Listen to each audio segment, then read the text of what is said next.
I know you've got an ear out for the start of the podcast, but before we jump into today's episode, I wanted to remind you to keep an eye out for Darryl Lee's limited edition Christmas treats, because they're in stores now. Like the iconic Christmas nougat pudding, so yummy and a gorgeous little gift. And some delicious Chrissy-themed twists on your favourite treats, like the Darryl Lee Rockley Road with chewy red and green jelly pieces, green and red crunchy milk chocolate balls, my favourites, and green apple and strawberry flavoured licorice. Watch them disappear. Your Christmas treats table will pop with colour and scrumptiousness. Spread some joy, bring the fun, and enjoy the Christmas tradition that is Darryl Lee. Hurry before they sell out. Darryl Lee makes Christmas better. This is The 5 of My Life with me, Nigel Marsh. The series where I talk to notable people about 5 of their defining things.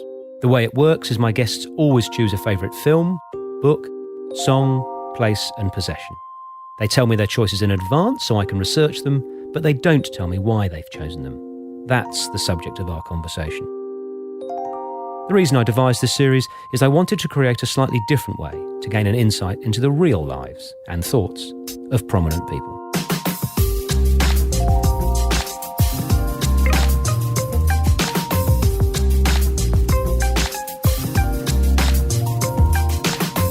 Raelene Castle is one of the region's top sports administrators. In her high-profile career, she has held senior roles across a variety of disciplines, including CEO of Netball New Zealand, CEO of the Canterbury Bulldogs, and CEO of Rugby Australia. So, Raelene, tell me your favourite 5 of My Life story so far.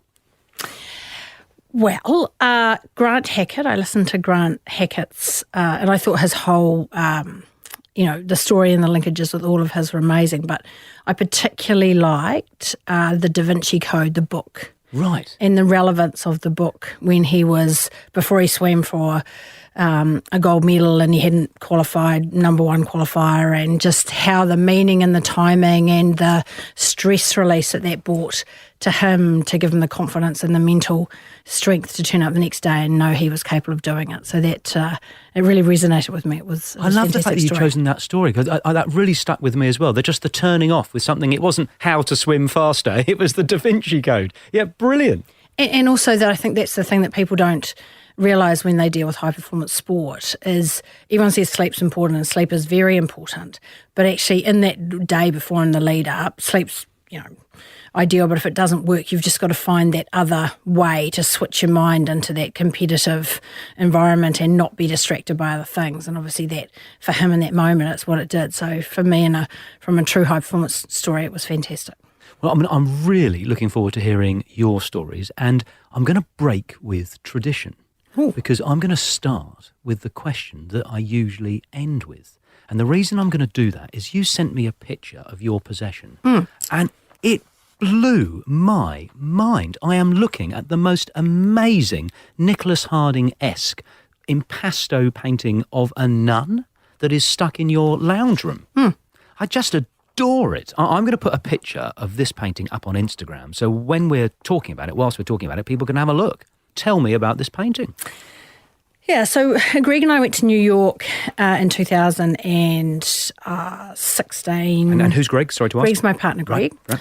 And so we were in New York, and we have a little thing whereby when we travel, we try really hard to bring something home, something significant, a piece of art, a piece of sculpture, a photograph, something that really reminds us of our travels. So we collect, I wouldn't say we're art collectors, but we do collect some art and art that sticks with us. I've got a friend who's a very, very talented New Zealand artist, and he taught me that doesn't matter whether the painting's worth $5 or is priceless. If you have an emotional connection to it, that's the most important thing. So we decided that we wanted to buy some art when we were in New York. We went to this gallery where the young developing artists were, and I walked into the gallery and this painting just struck me. And I just said to Greg, oh my goodness, we've got to have that painting. And he said to me, you do realise it's a nun? And because her eyes are so striking green and they look like they follow you, I hadn't even seen the habit that she was wearing, and it just struck me, her face and the way it was brought together. And I'm not a religious person at all. So I think Greg was looking at me going, why would you want, a photo or a painting rather of a nun? But it hit me in that I had that emotional connection to it. It's not very big. It's only about 60 centimetres by 30 centimetres probably. But when you sit with it in the room, her eyes follow you. It doesn't matter where you go. It just has that sort of connection. So I found this one difficult. Possession was probably the one that I struggled with a bit because it made me realise maybe I'm not actually that, possessions aren't that important to me. But the story, the emotional connection I had with it, the fact that you see her all the time, and we were in New York and we were having a fantastic holiday and all of those things, just made it, it's really striking, and I see it every day and I love it and enjoy it every single day. Well, listen, this is so wonderful, which is good, because when I move on to your book, I have a bone to pick with you. 814 pages of misery. A Little Life by Hannah Yanagihara. Wow, tell me about that. When did you read it and why did it speak to you? Yeah, it was where I was. It was what the memories and sort of what the book meant to me. And I just loved every minute of it. So for Greg's 50th birthday, we went to Bora Bora. Right. And there's worse places in the world to lie on a deck chair. One of my favourite things is if I get any downtime, is to read a book in a beautiful surrounding. So hot, cold, interesting, just to be able to have that calmness of contemplation. So we were lucky to be in Bora Bora, one of the world's truly amazing locations. I had a number of friends that had read it, so they'd given me the book and said, you need to read this. And I really struggled to get into it to start off with. I found the first sort of 150 pages a bit challenging. And all of a sudden it just opened up, and it was the importance of friendship. Yep.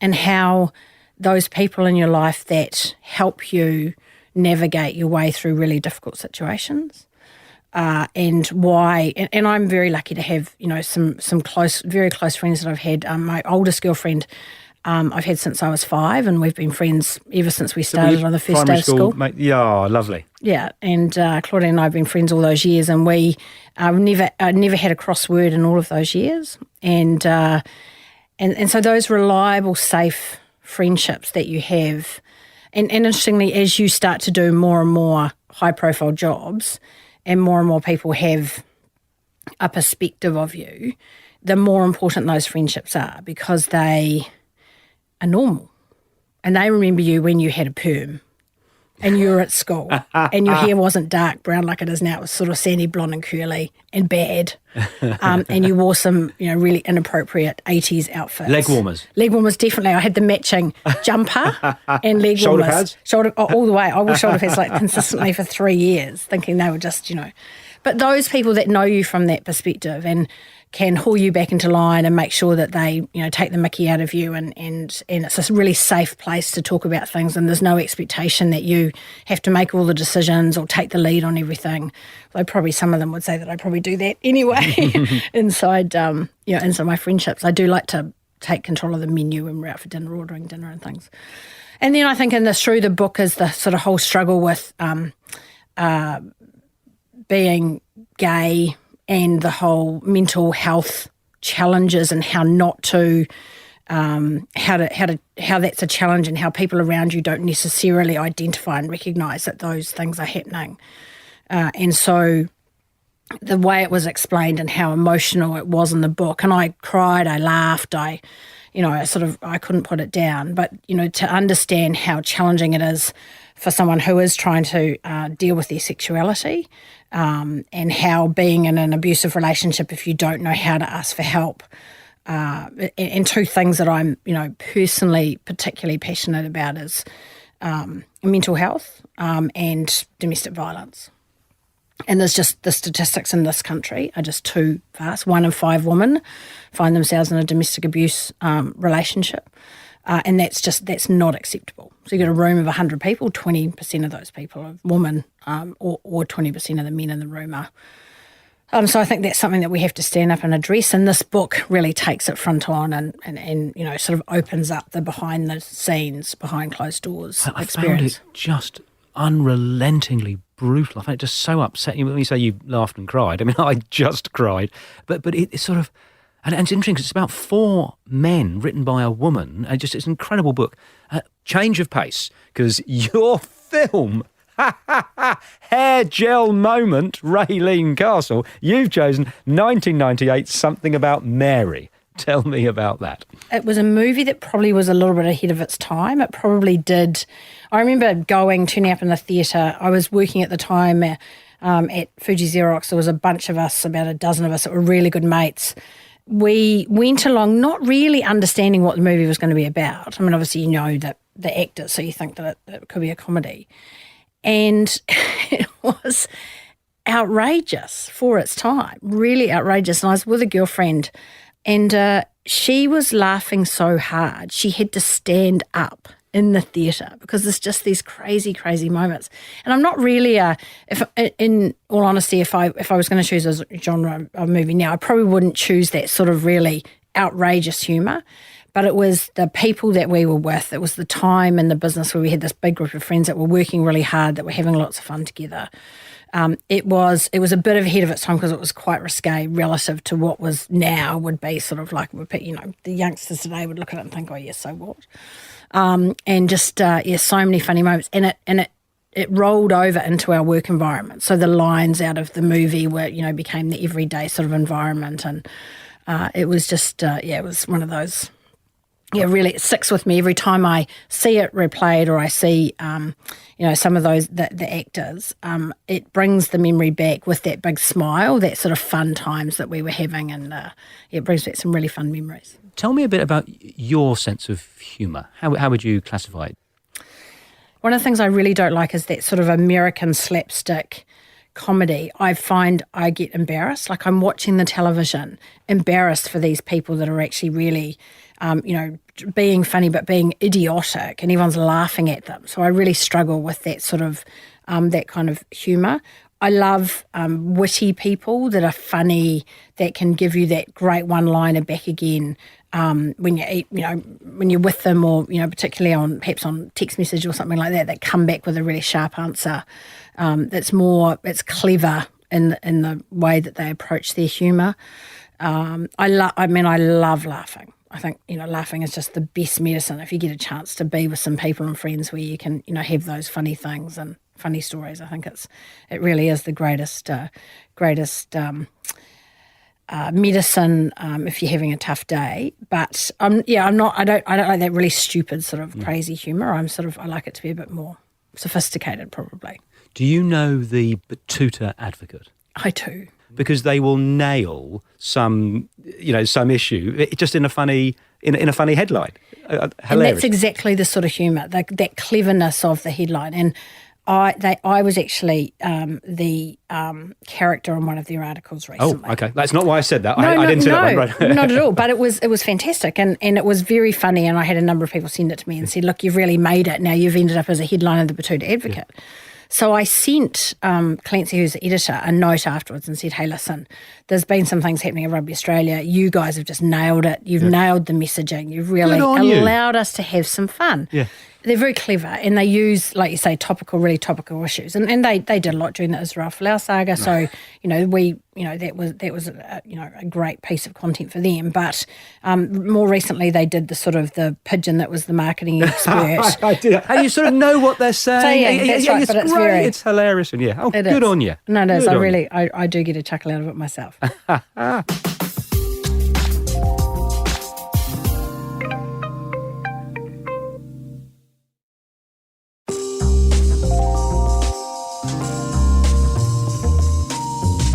We're going to go to your place, and you have chosen one of my favourite places in Otago, Queenstown. Hard not to love, but why have you particularly chosen Queenstown? And tell me the story behind that. It brings together all of my favourite things. Food, wine, preferably together. That amazing vista where, as I said earlier, you can sit with a book and have this complete calmness. And the Remarkables in the background. And summer or what winter. A great name. What a good name, right. That mountain range. It is. It's amazing. It has because it's got so many young tourists, it's always got a buzz about it. So people, working in cafes and restaurants from all over the world. It's got the highest levels of luxury tourism. You could go and you could stay in a Blanket Bay Lodge, which is just, unbelievable. At the same time, you could be sitting on the foreshore eating a Ferg burger, just thinking, wow, this place is amazing. So it doesn't matter where you go or when you go, you have different experiences. We've shared some good times with good friends and good people down there. And as you get further out of Queenstown into Linda's Pass, and the scenery is just so absolutely spectacular. And I do have this artist friend of mine. He paints Central Otago, and one of his paintings, and that's it's just that incredible depth that you can walk into the ranges and you can see it and see it and see it, and it just really touches me whenever I go there. And I'm a thrills girl as well, so I love bungee jumping. So I've bungee jumped. How many times have you bungeed? We're in Queenstown 4 times in Queenstown. It's the most incredible adrenaline rush you can have. Like, you can actually feel the adrenaline coursing out of the end of your fingers. And it's a truly, truly amazing experience. So I love, roller coasters and, all of those sort of, scary type rides. But the ultimate, moment is standing on the platform and looking down, 90 feet or 90 metres and whatever it is, and realising you're going to launch yourself off there. It's wow, this is amazing. So when I did it in Florida. It was the gator jump into a pit of live bloody alligators.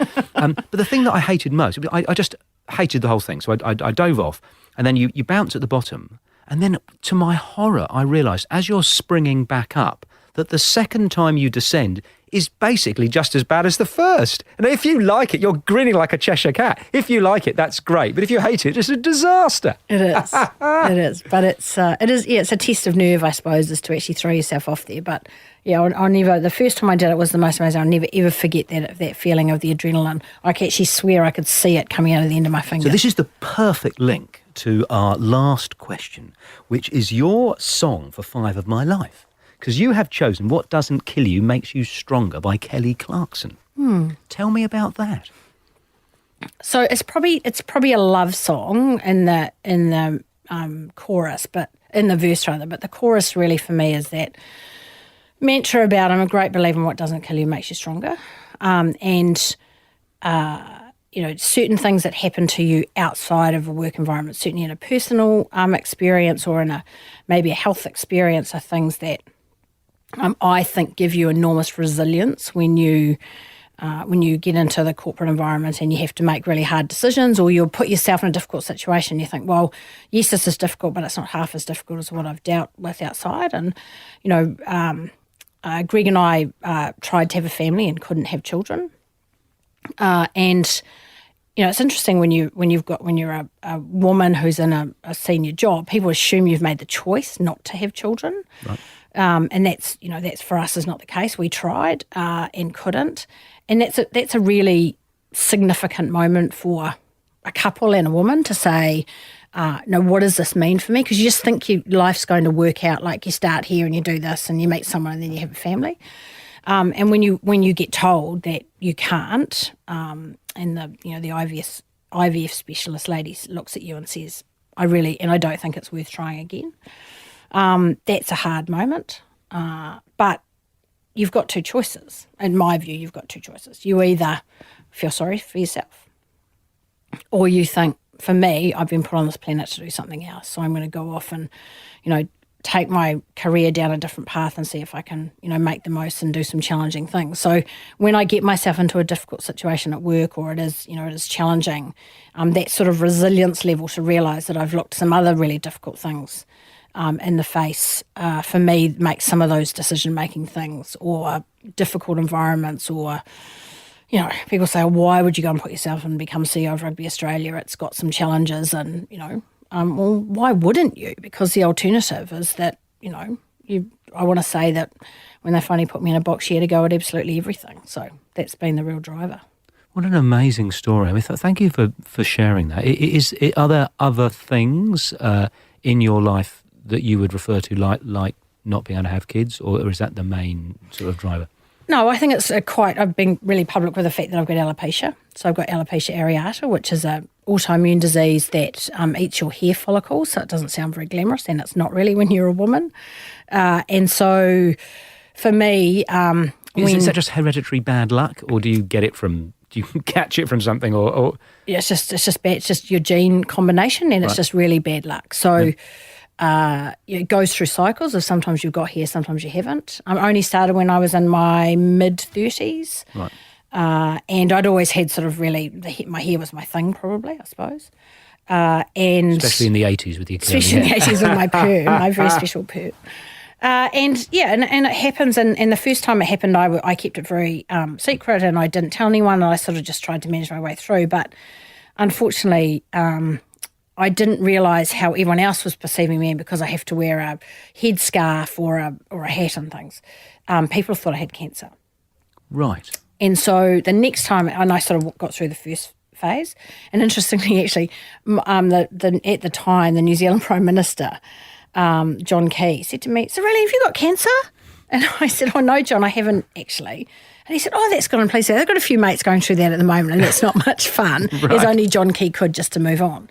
Yeah. But the second time it happened, I was here at the Bulldogs, and I decided to go public with it. And I did that for 3 reasons. One was I wanted no one to think I had cancer, because that's not fair with people that are having that really challenging time of cancer.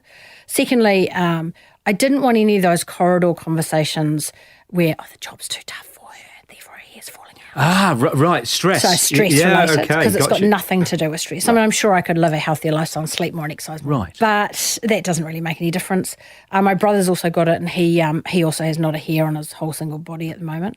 And the third reason was because there is other young women that are faced with it, and it's not an easy thing when you're judged on your appearance. That's not something that men face in the corporate world, but, how my hair looks, my makeup, my clothes, the choice, all of those things get commented on. So it is more difficult when you're a woman. And I wanted to be able to talk about that openly. And I've had a lot of young women reach out to me and say, "Thank you for sharing, because it has made a difference. I know I can deal with it differently, or I can think about being more confident with it." So from that point of view, it was, it's rewarding. It's not an easy thing to deal with when you're a female, because you do. My brother just has no hair, and it just looks a bit like Michael Klim, like sort of owns it, rocks it, like really great. Yeah. But it's very confronting for a woman to walk into a room with not a single hair. So I'm in a phase at the moment, I've got a wig, that requires some logistics around movement and travel and where you go and all of that. And then sometimes my hair grows back and it's fine. So I'm not seeing much sign of that at the moment, so who knows. Wow, so good on you for fronting it up. I mean, it's sort of...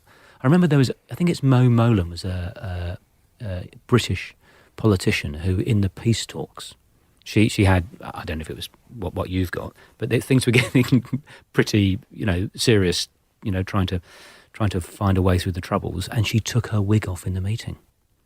And some people attribute that moment to actually, making some break, because everyone was so sort of stunned. There's a woman in front of me, and she's taken a bloody wig off, and she's bald, so good on you. It's been so fabulous listening to you. You really, I was looking forward to this conversation, and it's over-delivered. So thank you. I'm going to go to my last question, which you may know I'm going to ask, but is who would you like to hear next on The 5 of My Life, and why? Cathy Freeman. Cathy Freeman, okay, and why? Well, what she did in her own way as an athlete, under the pressure in 2000 of being at a home Olympics and being the favourite, and actually going in and being out for an athlete that can perform at that very level in that very moment, is something that's extraordinary. But what she's subsequently done for Indigenous First Nations people in this country, and the support that she's given them, and the growth opportunities, and the hope that she's given to young Indigenous athletes to show that they can perform on the world stage, I think is really special. I just think she'd tell a great story. And it'd be nice to see, because you see her all the time talk passionately about winning the gold medal and the experiences that she had, and I've seen documentaries to that, but I'd like to hear what her favourite movie and favourite book, etc. Yeah, exactly, because the device of the book and the film, you get a different side. So what a great suggestion. We'll get her on. Raelene Castle, thank you so much for sharing The 5 of Your Life. Thank you for having me. The Five of My Life was presented by me, Nigel Marsh. Producer, Alex Mitchell. Sound production and theme music by Darcy Thompson and Matt Nicholish.